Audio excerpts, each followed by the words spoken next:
Senhor, seu Filho, Jesus Cristo. Amém? Até aqui. Louvado seja o nome do Senhor, nosso Deus. Nós queremos falar alguma coisa acerca do pensamento do Senhor, nosso Deus. E acerca do pensamento humano. E a vida irrepreensível dos filhos de Deus.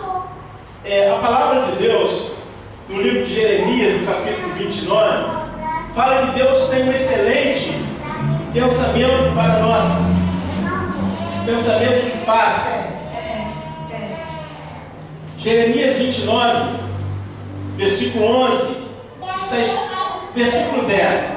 Assim diz o Senhor: não que se cumprirem para a Babilônia 70 anos, atentarei para vós outros, e cumprirei para convosco a minha boa palavra, tornando a trazer-vos para este lugar. Eu sei, eu é que sei, que pensamentos tenho a vosso respeito, diz o Senhor, pensamentos de paz e não de mal, para vos dar o fim que desejais. Então me invocareis, passareis a orar a mim, e eu vos ouvirei. Buscar-me-eis e me achareis, quando me buscardes de todo o vosso coração. E serei achado de vós, diz o Senhor, e farei mudar a vossa sorte, congregar-vos-ei de todas as nações e de todos os lugares, para onde vos lancei, diz o Senhor, e tornarei a trazer-vos ao lugar de onde vos mandei para o exílio. É o pensamento que Deus envia para o seu povo de Israel. E, por conseguinte, é o pensamento que Deus tem para a sua igreja. Eu é que sei os pensamentos que tenho a vosso respeito. Deus tem um pensamento a respeito de cada um de nós, a respeito do nosso espírito, da nossa alma, do nosso corpo físico, da nossa vida material, das nossas realizações, das nossas famílias, dos nossos negócios, porque é de interesse de Deus, é de interesse supremo do Senhor o bem funcionar da nossa vida.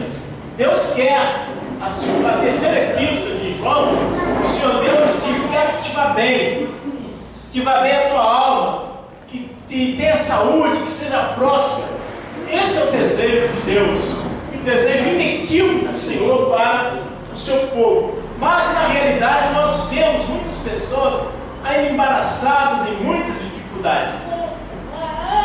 E lendo a palavra do Senhor Deus, hoje, versículo 5 do primeiro capítulo diz: porque em tudo fosse enriquecido nele, em toda palavra e em todo conhecimento. Você não vai ser enriquecido, você é uma pessoa enriquecida, porque em tudo fosse enriquecido, nele, em toda palavra e em todo conhecimento. Lá atrás, Salomão pede a Deus sabedoria. Deus encheu Salomão de sabedoria e de riqueza. Mas quanto a nós, o Senhor não nos concedeu apenas sabedoria. O Senhor veio para nós e nos enriqueceu com Ele mesmo. O apóstolo Paulo, escrevendo aos Colossenses, capítulo 2, diz que Jesus é o mistério de Deus, em quem estão ocultos todos os tesouros do conhecimento e da sabedoria, da ciência e da sabedoria. Então, dentro de você, dentro de mim, dentro de cada filho de Deus, há um tesouro imenso. Há um tesouro inexplorado. Parece que é um tesouro fechado a 7 chaves. Não é verdade? E a gente às vezes anda confuso, anda sem direção. E hoje mesmo eu orava pelo meu neto e eu falava com ele: vós crente, você tem a unção do santo. E a unção que você recebeu de Deus, que eu, que a igreja recebeu de Deus, permanece em nós. E ela não é mentirosa, ela é verdadeira. E ela nos instrui, nos ensina todas as coisas. E nós não necessitamos que ninguém nos instrua. Então a palavra diz que Deus nos ungiu com o Espírito Santo. Essa unção com o Espírito Santo traz para nós o pensamento de Deus. Traz para nós a vida de Deus, a manifestação da glória de Deus, a manifestação do poder de Deus, traz a cura, traz a libertação, traz a paz, traz o conhecimento, traz a consolação, traz tudo. E traz arroz com feijão também. Eu sempre pergunto às pessoas assim, num pacote de 5 kg de arroz, quantos caroços, quantas sementes de arroz tem? Quem sabe? O arroz é uma coisa tão pequena, tão ínfima, mas quem é que pode fazer um grão de arroz? O arroz é a obra de Deus. Então, quem nos dá o arroz, quem nos dá o feijão, quem nos dá o leite, quem nos dá a carne, quem nos dá os peixes, é o Senhor Deus. Amém? E nós temos que reconhecê-lo em todo lugar. Às vezes a gente senta para comer um prato de arroz, um prato de feijão, e damos graças a Deus. Graças a Deus por isso. Mas nós cometemos o equívoco de achar que ali está todo o poder de Deus, que o poder de Deus encerrou ao dar a você, ao dar a mim, ao dar a cada um de nós, um prato de arroz com feijão, um bife, um copo d'água, um carro para inclinar na nossa cabeça e estejais com isso contente e pronto. Não, o Senhor é dono do ouro e da prata, minha prata, meu ouro. É o Senhor que é o dono de todas as jazidas minerais, de ouro, de diamante, os poços de petróleo, tudo pertence a Deus. E a palavra diz que Deus, tudo está em Cristo, e Deus o deu à igreja. Eu quero que você pense através do Espírito Santo, no nome de Jesus Cristo ressuscitado e ascendido. Você pense nas coisas de Deus pelo Espírito Santo. A Bíblia diz que assim como o Espírito do homem que está nele conhece todas as coisas, assim também o Espírito de Deus penetra todas as coisas, até as profundezas de Deus, e ele nos revela. Então nós precisamos também pedir para nós, através do Espírito Santo, os pensamentos de Deus. Nós, apesar de sermos nova criatura, sermos pessoas regeneradas pelo poder do Espírito Santo, ainda, muitos de nós, ainda raciocinam, ainda pensam como um homem natural, como um homem almático. Mas Deus não trabalha mais na alma, Deus trabalha no Espírito. Obviamente que há um serviço na alma, que ele começou a boa obra em vós, ele aperfeiçoará. Então a nossa alma está sendo transformada, mas toda a informação de Deus, o conhecimento de Deus, vem para nós através do Espírito Santo, do nosso Espírito regenerado. Louvado seja o nome do Senhor. E a palavra de Deus diz aqui, aleluia, glorificado seja o nome do Senhor. 1 Coríntios 2, versículo 13 diz: as coisas que falamos não são ensinos de palavra de sabedoria do homem, mas ensinos do Espírito, comparando as coisas espirituais com as espirituais. A alma do homem não recebe as coisas do Espírito de Deus. A alma do homem não recebe as coisas do Espírito de Deus, pois ele é insensatez, para ele é insensatez, e não se podem conhecer, porque elas se discernem espiritualmente. Então veja bem, muitos de nós ainda estamos na congregação, ainda funcionando com a alma. O homem natural é a pura alma. O homem natural são os cientistas, são os matemáticos, são os pensadores, são os religiosos. Mas o que é nascido do Espírito é Espírito. Deus é Espírito. E é através do Espírito Santo que vem a revelação. O espiritual discerne bem todas as coisas, mas ninguém é capaz de julgá-lo. Porque quem conheceu a mente do Senhor para que o ensinasse? Mas nós temos a mente de Cristo. O que o Espírito Santo está dizendo para mim e para você? Acerca dessa verdade de sermos possuidores da mente de Cristo. É que o Senhor Deus quer que nós funcionemos não com a mente do velho homem, não com a mente do homem natural, não com a mente, não com a alma, mas o Senhor Deus quer que nós funcionemos com a mente do Cristo em ressurreição, que nós funcionemos com os próprios pensamentos de Deus. Por isso, a palavra do Senhor Deus diz no capítulo 55, que nós lemos aqui de Isaías, porque os meus pensamentos não são os vossos pensamentos, nem os vossos caminhos, os meus caminhos, diz o Senhor. Há caminho que ao homem parece direito, há pensamento que ao homem parece bom, não é verdade? E tem muitas pessoas fazendo grandes coisas em nome de Jesus, mas ele está fazendo na alma, está fazendo na carne, está fazendo na força da religião. É o que a palavra de Deus diz aqui na Epístola de Coríntios também, capítulo 3, que é obra de madeira, feno e palha. E quando vier aquele que tem olhos como chama de fogo, tudo será reduzido a cinza, e o tal homem será salvo como que pelo chão buscado fogo. Então Deus quer que nós produzamos para Ele obra em ouro, prata e pedras preciosas. Prata fala da divindade, ouro fala da divindade, prata fala da obra de redenção, e pedras preciosas falam do trabalhar do Espírito Santo. Então Deus quer que nós trabalhemos no Deus triuno, no Cristo em ressurreição, que é o Espírito que vive em nós, o Espírito que misturou-se conosco. É esse Espírito que traz para nós, e traz para os homens os pensamentos de Deus. E Deus diz: porque assim como os céus são mais altos do que a terra, assim são os meus caminhos mais altos que os vossos caminhos, e os meus pensamentos mais altos que os vossos pensamentos. Então, por mais brilhante, por mais excelente, por mais elevado que seja o pensamento de um homem, os pensamentos de Deus são muito superiores.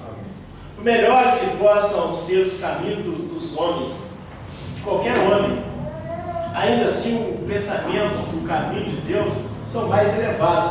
E se tem um caminho melhor do que o que os homens andam nele, se é um caminho melhor do que o que você está andando, você deve buscar de Deus andar no caminho. Este é o caminho, andar nele. Quando Jesus estava encarnado, muitas pessoas gostariam de ter vivido no tempo de Jesus. Porque Jesus fazia sinais, fazia prodígios, fazia maravilhas. Mas Jesus estava fora dos homens. Agora o caminho de Jesus, o caminho de Deus, é traçado no nosso interior. A palavra diz que são guiados pelo Espírito, são filhos de Deus. Romanos 8,14. E é dentro de mim, é dentro de você, que está traçado o caminho de Deus, o caminhar com Deus. É um caminho essencialmente espiritual. É nesse caminho que nós então recebemos os pensamentos, as orientações, as diretrizes de Deus para o nosso viver, para o nosso espírito, para a nossa alma, para o nosso corpo, para a nossa família, para nós obtermos resultados segundo a palavra de Deus. Mas a palavra do Senhor Deus também fala que existem outros pensamentos. Aleluia. 1 Coríntios, louvado seja Deus, no versículo 17 até o 25, está escrito: pois Cristo não me enviou para batizar, mas para evangelizar, não em sabedoria de palavra, para que a cruz de Cristo não se torne inútil.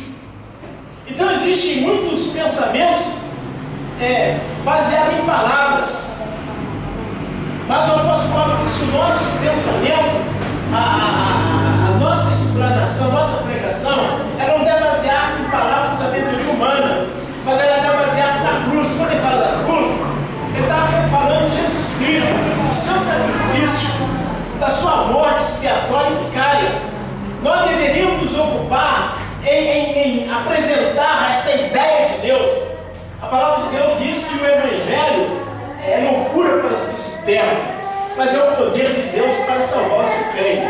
Louvado seja Deus, pois a palavra da cruz é loucura para os que perecem, mas para nós que somos salvos é o poder de Deus. Pois está escrito: destruirei a sabedoria dos sábios e aniquilarei o entendimento dos entendidos. Onde está o sábio? Onde está o escriba? Onde está o inquiridor deste século? Deus não fez louca a sabedoria deste mundo? Veja bem, então Deus quer que nós operemos no Espírito, em simplicidade.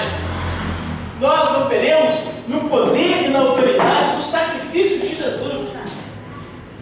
Não adianta nós ficarmos rebuscando com muitas coisas, com muitas fantasias, porque a palavra de Deus diz que a palavra da cruz é loucura. Não adianta você tentar explicar. Às vezes eu estou pregando o Evangelho nesse lugar, as pessoas dormem, as pessoas estão brincando, as pessoas estão totalmente desatentas, porque a palavra não entra. A palavra, as pessoas estão blindadas no seu conhecimento, na sua cultura, os líderes, os pensadores, né, os cultos eruditos, os poderosos, os homens poderosos são chamados a poder no sangue de Jesus Cristo, a poder no sangue do Cordeiro. Mas Deus diz: destruirei a sabedoria dos sábios e aniquilarei o entendimento dos entendidos. Você vai numa congregação, é difícil você ter intelectuais, você é um médico, você tem advogado, você é doutor. Quanto tempo eu estou militando? Muitos anos.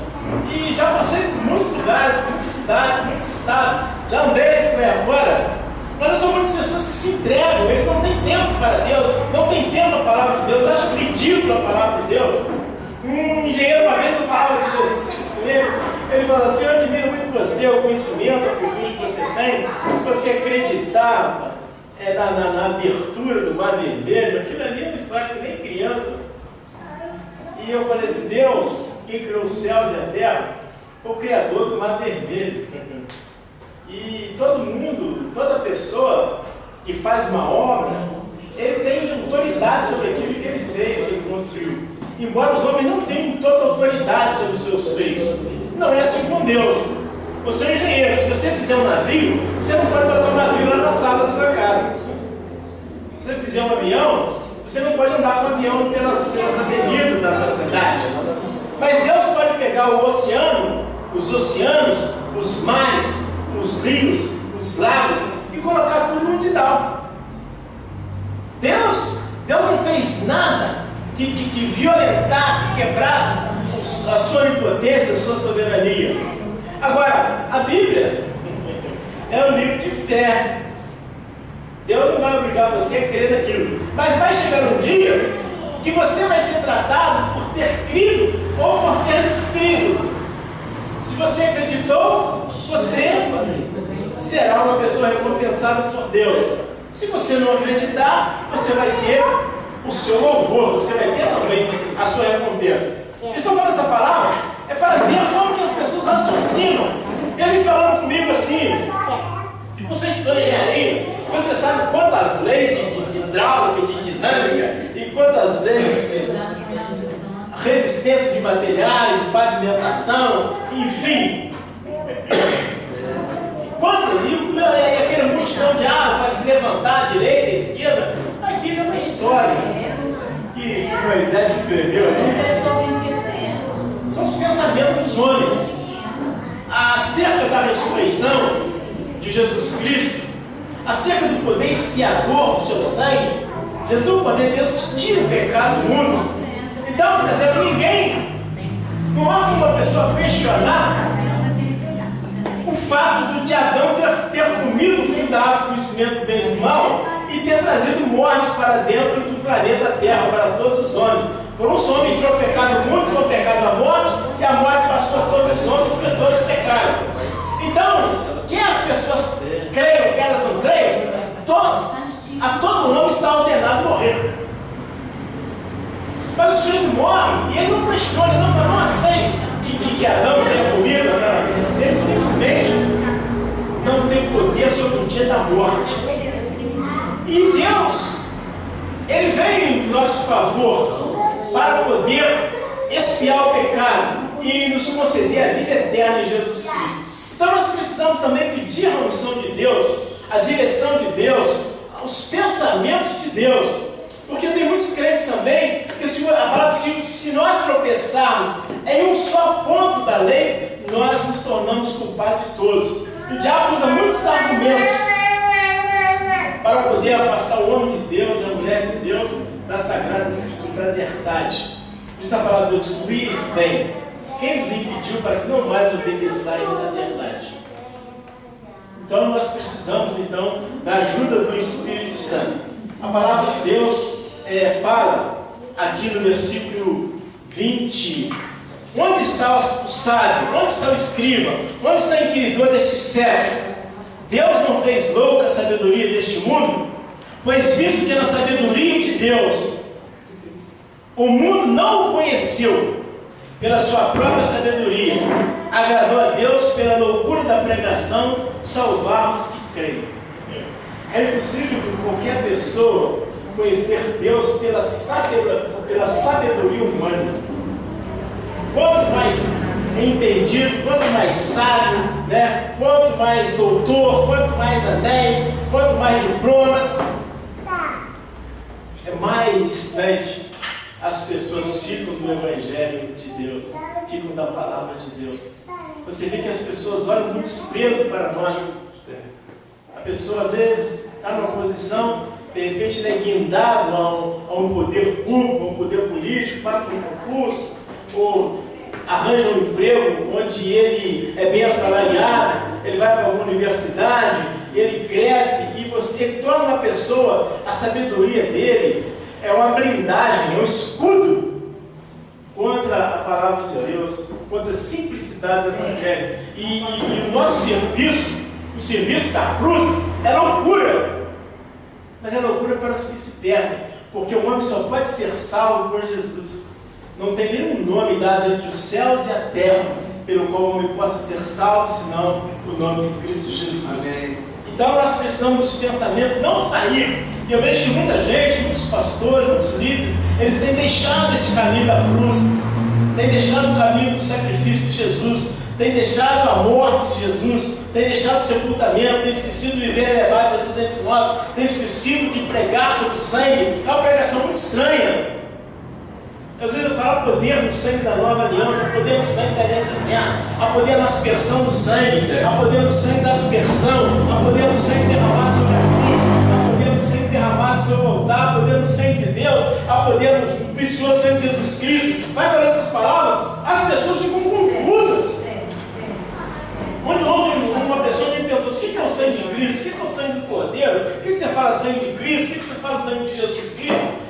Não é a mesma coisa? Não é a mesma coisa. Isso parece loucura. Vocês não estão entendendo? Isso parece loucura. Porque fora do mundo, 1 mais 1 é 2. Mas na igreja, 1 mais 1 é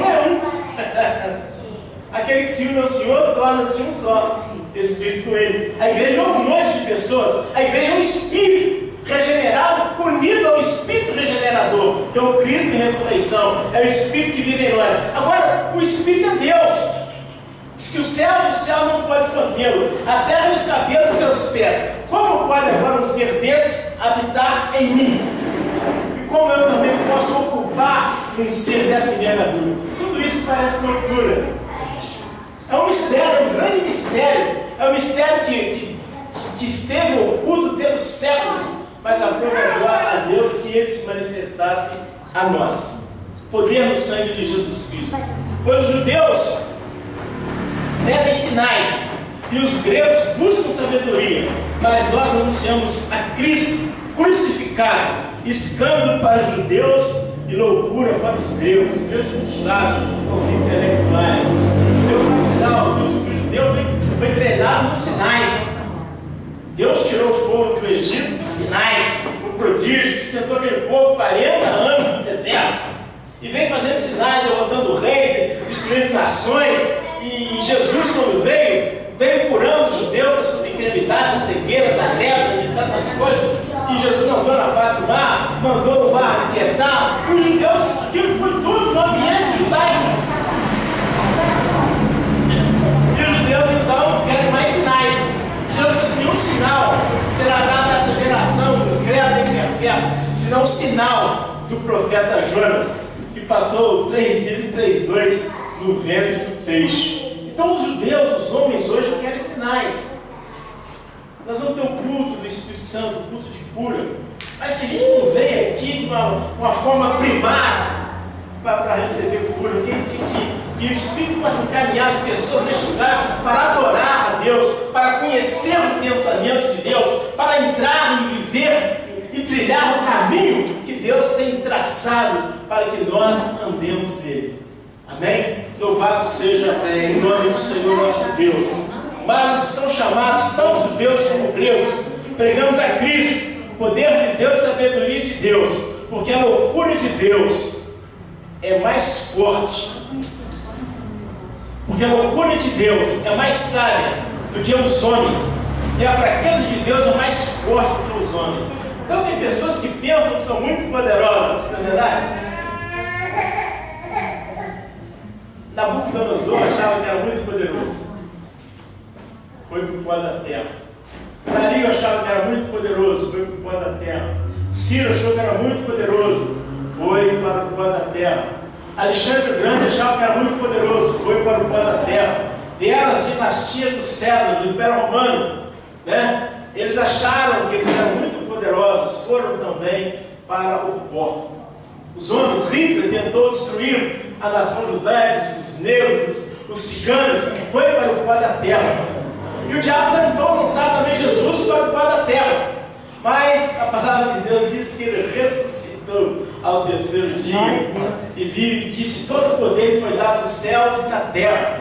E ele foi visto no meio do trono, e dos 24 anciãos, ele foi visto como um cordeiro que tinha sido morto. E ele, ao ressuscitar, disse: estive morto, mas agora estou vivo e vivo para sempre, e tenho nas mãos a chave da morte e do inferno. Então, isso tudo é loucura para os que interessam. Esses pensamentos, os homens lá fora, eles não conseguem assimilá-los, eles não conseguem absorvê-los, mas eles não têm saída. Então eles criam os seus próprios pensamentos, e são pensamentos de morte, são caminhos de morte. A palavra de Deus diz que há caminhos que ao homem parece direito, mas ao cabo deles são caminho de morte. O capítulo 55, versículo 8 diz: porque os meus pensamentos não são os vossos pensamentos, nem os vossos caminhos os meus caminhos. Então, se o pensamento do homem não é o pensamento de Deus, se o caminho do homem não é o caminho de Deus, o homem que ama a si mesmo, né, e que tem temor de Deus, ele pede para si os pensamentos de Deus, e ele pede ao Senhor também para colocá-lo no seu caminho. Porque fora do pensamento de Deus, fora dos caminhos do Senhor Deus, é morte. Não é apenas a sepultura, não é a segunda morte, que é o lago de fogo e enxofre. A palavra do Senhor Deus também fala no livro de Isaías, no capítulo 66, sobre o juízo atroz que virá para os homens. Isaías 66 diz: porque eis que o Senhor virá em fogo, e os seus carros como um torbelino, para tornar a sua ira em furor, e a sua repreensão em chama de fogo. Porque com fogo e com a sua espada entrará o Senhor em juízo com toda a carne, e serão muitos os mortos da paz do Senhor, os que se santificam e se purificam, para entrarem nos jardins após a deusa que está no meio, que come carne de porco, coisas abomináveis e rato. Serão consumidos, diz o Senhor, porque conheço as suas obras e os seus pensamentos, e venho para ajuntar todas as nações e línguas, elas virão e contemplarão a minha glória. Então, o pensamento do homem levará o homem à morte. Os homens têm reunido para adorar os homens. Os homens têm reunido para adorar a criatura, para adorar a criação, em lugar de Deus que é eternamente bendito e santo. E Deus também, ele não fica contendendo com os homens. Cabe a Deus fazer uma exposição do seu amor, da sua misericórdia, do seu pensamento e do seu juízo. Ele deu livre-arbítrio para o homem, ele concede fé ao homem, ele concede capacidade ao homem para sair do mau caminho, para que o perverso saia do mau caminho. É o que o Espírito Santo diz aqui na palavra de Deus: deixe o perverso o seu caminho. Isaías 55, 7. E o inimigo, seus pensamentos. e converta-se ao Senhor, que se compadecerá dele, e volte para o nosso Deus, porque é rico em perdoar. Amém? Deus possa aplicar essa palavra ao nosso coração, nos ajudar, né, a proclamar os pensamentos de Deus. O pensamento de Deus é baseado na encarnação de Jesus, o seu viver elevado entre nós, o seu julgamento, a sua morte atroz na cruz do Calvário, onde ele derramou plenamente o seu sangue, o seu sepultamento, a sua ressurreição dentre os mortos ao terceiro dia, a sua ascensão e entronização à destra de Deus e o envio do Espírito. Esse é o pensamento de Deus. E esse pensamento, ele não pode ser revelado, não pode ser por homem nenhum. Nós só podemos pregar essa palavra e pedir a Deus que conceda aos homens aquilo que Ele nos concedeu: a graça e a fé, e a capacidade de reconhecermos o nosso pecado de incredulidade no nome de Jesus, para que nós então possamos ser salvos. Jesus, vou ler mais 2 versículos, nós vamos orar. 2 Coríntios 10.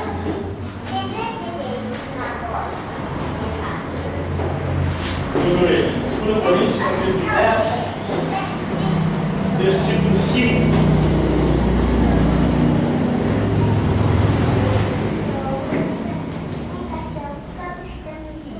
Eu vou ler o 4 também. Porque as armas da nossa milícia não são carnais e sim poderosas em Deus, para destruir as fortalezas, anulando o nosso sofisma e toda a altivez que se levanta contra o conhecimento de Deus, levando cativo todo pensamento à obediência de Cristo, estando prontos para punir toda desobediência, uma vez completa a nossa submissão, a nossa obediência. Então Jesus já levou cativo todo o pensamento. Porque o pensamento revela a altivez, a soberba, a arrogância dos homens. E as religiões é uma postura de altivez, de arrogância. Os homens querendo voltar para Deus como Nimrod, construindo uma torre. Hoje estão construindo aviões, foguetes. Como não tinha motor, não tinha combustível disponível, não tinha refinaria, não tinha hélice, não tinha turbina. Então os homens resolveram, Satanás encheu o coração dos homens para voltar através dos homens para o céu. E construir uma torre. Deus disse: vejamos o que eles fazem. E confundamos ali os falíveis, e Deus então destruiu o empreendimento de Babel. Mas o homem não se deu por satisfeito. Ele continuou desenvolvendo sua pesquisa, seu raciocínio, seu entendimento, a ciência, querendo fazer. O propósito do homem não é ir na Lua, não é em Marte, não é em Júpiter, não é ir no Sol, não. O propósito do homem é voltar para o céu. É o diabo que quer voltar para o céu, mas Deus criou o inferno para o diabo e os anjos. Deus já criou uma casa para eles. Então, esses pensamentos são muito inadequados. E Jesus, por isso, levou cativo esses pensamentos e deu aos homens pensamentos novos. Deu aos homens pensamentos que podem levá-lo ao arrependimento. E nós precisamos do pensamento de Deus. Filipenses 4, versículo 8, nos diz: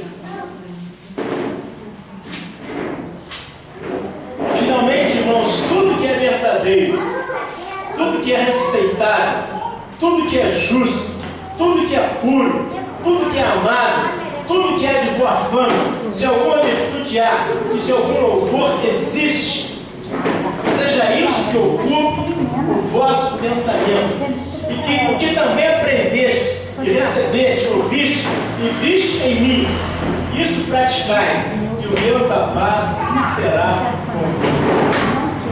Esses princípios trazem para o homem de Deus, trazem ao nosso espírito regenerado o pensamento de Deus. Seja isso que ocupe o vosso coração. E para encerrar, eu quero ler Apocalipse 17. Apocalipse 17, vou ler 2 versículos, vamos orar. Apocalipse 17. Aleluia. O Senhor conhece o pensamento de todos os homens. Antes da palavra chegar na nossa boca, Deus já conhece o nosso pensamento. Mateus 4:12, Mateus 9:4 fala sobre isso. Mas Deus conhece o pensamento do homem perverso. Apocalipse 17:13 diz: tem este um só pensamento, e oferecem a besta o poder e a autoridade que possuem. Os reis dos 10 reis da terra vão ser enganados pelo anticristo e vão fornecer o pensamento dele ao anticristo. Nós estamos vendo aí essas questões do Oriente Médio, a questão da Síria, etc. E sempre levantam o poder para tentar resolver a questão, mediar a questão, e os 10 confederados vão pegar o poder que eles vão receber da besta e vão devolver para a besta. Mas no 17 está escrito, no 16, os 10 chifres que viste, a besta, estes odiarão a meretriz e a farão devastada e despojada, e lhe comerão as carnes, e a consumirão no fogo, porque em seu coração incutiu Deus, que realiza o seu pensamento. Aqui vai ser o fim das religiões.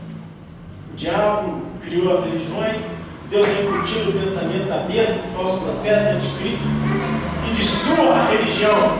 Deus, e executem a uma e deem a besta o reino que possuem, até que se cumpram as palavras de Deus.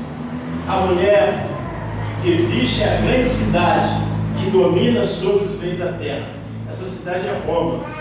Também ela vai ser devastada.